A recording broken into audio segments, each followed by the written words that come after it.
மாலை கேட்டாலே பயப்படுறாங்கடா. இந்த படத்துல வந்து இவங்கதான் ஹீரோயினா நடிச்சிருக்காங்க. தவறா பேருமா ஹரிதா. ஹரிதா தான் நேற்று இந்த நேரம், நேற்று இந்த நேரம்.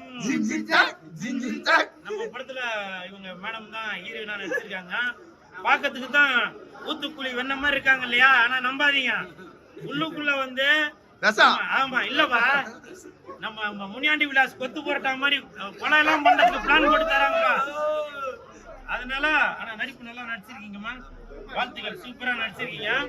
பொதுவாக உங்களுக்கு தெரியும், நான் வந்து அவங்க நல்லா பெர்ஃபார்ம் பண்ணியிருந்தாங்கனாக்க அவங்களுக்கு நான் மாலை போடுவேன். அது வந்து திடீர்னு கான்ட்ரவர்சி ஆகி போயிடும். அதனால இப்ப நான் மாலை எல்லாம் போல மாலை கொடுமா, நீங்களே போட்டுக்கீங்கம்மா.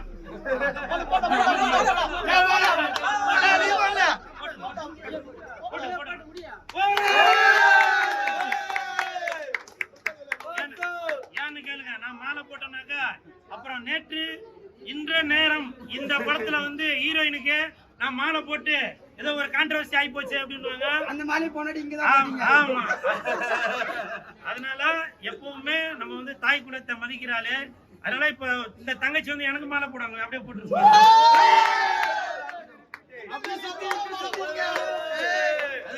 இப்ப கூட பாருங்க, நேற்று இன்ற நேரம் படத்தோட ஹீரோயின் வந்து எனக்கு மாலை போட்டிருக்காங்க. அது கூட எப்படி, அவங்க வந்து ஒரு சகோதரி எனக்கு வந்து மாலை போட்டிருக்காங்க. தவறாக எழுதியிருக்காதீங்கப்பா, ஆனா நல்லா நடிச்சிருக்கீங்கம்மா, வாழ்த்துக்கள். தங்கச்சிக்கு கன்னத்துல குழி விடுறது கூட நல்லா அழகா இருக்கு.